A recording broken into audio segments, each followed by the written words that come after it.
Мы продолжаем программу «7 дней». Тема сельского хозяйства в послании Раисы Республики Татарстан Государственному Совету наряду с бесспорными достижениями содержала и конкретные критические замечания. Желтую карточку получили глава Дрожжановского района Марат Гафаров, Камско-Усинского района Наиль Вазыхов, Зеленодольского района Михаил Афанасьев, Верхнеуслонского района Марат Зьединов, Рыбнослободского района Радик Ислямов, Менделеевского района Радмир Беляев, Альметьевского района Тимур Нагуманов и Лаишевского района Ильдус Зарипов, Пестричинского района Ильхам Кашапов. Отметим, Дрожжановский район прозвучал в этой теме дважды. Например, за прошлый год в Дрожжановском и Камско-Усинском районах не закуплено ни одной головы племенного скота. В настоящее время в Дрожжановском, Зеленодольском, Верхнеуслонском, Рыбнослободском, Менделеевском, Альметьевском, Лаишевском и Пестричинском районах не реализуется ни одного крупного инвестпроекта. В результате только один Купмарский район производит молока больше, чем эти 8 районов вместе взятые. Это 140 тысяч тонн в год. Поясню, что означает отсутствие инвестиционных проектов в сельском хозяйстве района. Это неизбежная стагнация и загнивание сельскохозяйственной отрасли с последующим сокращением сельского населения, миграцией и падением жизненного уровня людей. И получается, это не только вопрос экономический, но и социальный. Кстати, это и вопрос сохранения национальной идентичности. По большому счету, без деревни это почти невозможно. Есть о чем задуматься, я думаю. Осенью, как всегда, обостряется одна из старейших проблем сельского хозяйства страны. Как сохранить выращенный урожай? Тема, я помню, тянется еще с советских времен. Это касается не только зерна, а также картофеля и овощей. В целом по России оценки могут быть разные, но в любом случае ситуация плачевная. Нынешние мощности картофеля и овощехранилищ в России покрывают не более 30-40% урожая. Ну, допустим, около трети выращенной продукции мы съедаем в сезон уборки. Это значит, по самым грубым подсчетам, больше 30% урожая мы элементарно теряем. На самом деле, даже больше. Фактически не можем донести до покупателя в хорошем качестве из-за катастрофической нехватки хранилищ. Проблема эта более чем актуальна и для Татарстана. Судите сами.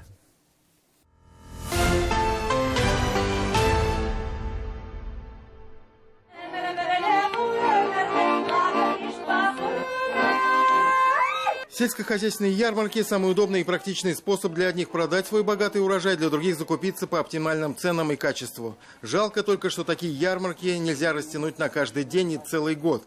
Здесь и сейчас мы наблюдаем всю мощь и красоту татарстанского фермерства. Картофель за 18 рублей, лук по 22, морковь за 25 рублей, яйца от 75, молоко по 40. Конечно, это цены в сезон. В торговых сетях они и сейчас существенно выше. А что будет ближе к зиме или ранней весной? Как изменятся те же цены на капусту, картофель, морковь, яблоки и прочие фрукты и овощи? Вопрос из разряда риторических. А представители торговых сетей вам прочтут короткую лекцию по экономической теории и доступно объяснят, почему цены на капусту в сентябре и, скажем, в феврале – это две большие разницы. Вот один такой ангар и второй. Предприниматель со стажем работы с 1987 года Василий Ипатьев тоже считать умеет. Именно это, полушутя, полусерьезно, говорит, и изгубило. В прошлом году вырастил богатый урожай пекинской капусты и других овощей. Торговые сети могли купить все оптом по цене ниже себестоимости на 2 рубля. Василий Михайлович отказался и прогорел вчистую. Хранить-то было негде. Убытки составили порядка 30 миллионов рублей. Прежде чем на что-то решиться, надо всегда что-то потерять. По-другому не получается. А решился Василий Михайлович на проект грандиозный и по замыслу, и по масштабам. Ему, впрочем, не привыкать. Вместе с предпринимателем Ипатьевым идем по ангарам, которые через 10 дней, по его словам, примут первые тонны нового урожая картофеля и моркови. Это вот линия будет по картофелю, здесь будет линия по моркови. Однако замысел у предпринимателя, как мы уже сказали, куда более амбициозный. Проект индустриального аграрного парка «Альметьевский» включает в себя 9 овощехранилищ общим объемом более 30 тысяч тонн овощей. Свой оптово-распределительный центр с цехами шоковой заморозки и хранилищ ягод, фруктов и овощей, цеха подработки, упаковки и предпродажной подготовки овощей, лаборатории, научный центр, учебные классы и многое другое. Общий объем инвестиций около 2 миллиардов рублей. И уже построены цеха для приема около 2000 тонн овощей. Закуплено отдельное оборудование. Пока все благодаря усилиям и вложениям самого предпринимателя. Помощь со стороны государства точно лишней не была бы, только как ее получить? Если бы можно было в процессе строительства, вот построил ты, начал работать, тебе бы уже сразу какие-то субсидии пошли. Было бы это гораздо проще. К примеру, есть федеральная программа по компенсации затрат на строительство овощехранилищ. Компенсируется 20%. С одной оговоркой, получатель субсидий должен иметь успешный опыт в овощеводстве и вырастить не менее 1000 тонн овощей. А если мы это не вырастили, если даже мы вырастили, но не собрали, то все. Вот я не знаю, сейчас мы подать-то подали, пройдем, не пройдем. А если это начинающий фермер, он только хочет этим заняться? Ну, я не могу сказать. Понятно.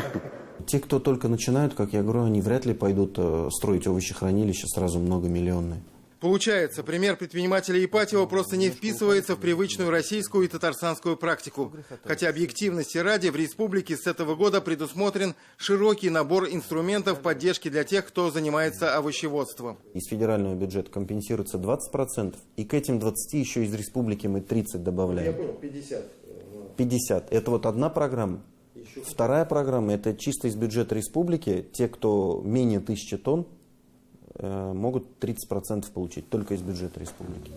В любом случае, говорят в Минсельхозе, затраты нужно обосновать. Для тех, кто начинает, есть льготные кредиты от 1 до 5% годовых в уполномоченных банках. Правда, сейчас их выдачу временно приостановили из-за резкого роста ключевой ставки ЦБ. Банку нужно доказать, что ты с первого дня можешь обслуживать этот кредит. С первого дня ты должен не только проценты платить, но и тело кредита. Это, извините, это очень сложный вопрос. Ты поэтому и деньги просишь. Да, если какая-то поддержка, кредиты. Да, давайте, вы знаете, умоляю, про кредиты вообще не говорите. Кооперативам кредиты не дают. Еще одно овощехранилище в Альметьевском районе, построенное все-таки благодаря поддержке государства. Субсидии дают, но этих субсидий это мало. Для понимания объема этого хранилища хватит для хранения около 800 тонн овощей, капусты и лука. Сельхозкооперативу нужно сберечь урожай на 3000 тонн. То есть для нас самих нам бы таких 3 плодохранилища как минимум сегодня надо. А мы имеем только то, что имеем, на 800 тонн. И я вот просто не представляю себе колхозник, да, который работает на земле. Он в том году, не имея хранилища, должен вырасти 2000 тонн. Куда-то это все деть, сохранить. В этом году достать откуда-то из золотого мешка своего, он же как бы много, видно, зарабатывает, 100 миллионов, построить, и ему 20% субсидируют. Пока каждый выкручивается как может, в СПСК деревня рядом с имеющимся овощехранилищем планирует построить еще одно. Соответствующую площадку подготовили и рассчитывают на преференции от государства. А какие еще могут быть решения для небольших и средних хозяйств? Наши эксперты среди наиболее оптимальных называют объединение малых хозяйств и фермеров, крупные многопрофильные кооперативы. Не для каждого фермера ставить, не для каждого ЛПХ ставить хранилище, а в муниципальном районе сосредоточить именно строительство этих овощехранилищ. Единственный и верный способ – объединяться. Еще у нас ведь огромная есть, армия садоводов. Это почти 1 миллион человек.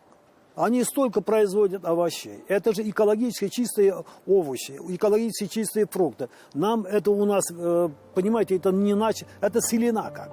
Верит в успех своего предприятия и надеется на поддержку государства и предпринимателей Ипатьев. В этом году урожай точно удастся сберечь. А применить новые технологии в аграрном деле помогут свежие силы. На работу взяли молодого технолога Диляру Миасарову, которая переехала в Альметьевск из Казани. Я закончила с отличием университет, и меня как раз-таки от Возрождения села пригласили в компанию. Я считаю, что вообще сейчас это очень перспективная тема в связи с нынешними событиями. Поэтому мне кажется, что все будет прекрасно. Даже если это будет сложно и ничего, никаких преференций не получим, все равно, ну, пусть не 3 года, а лет за 5, за 6 все равно построим. Но я не думаю, что, наверное, обратят внимание, что решат поддержать. Тимур Бекмурзин и Андрей Ключников. 7 дней.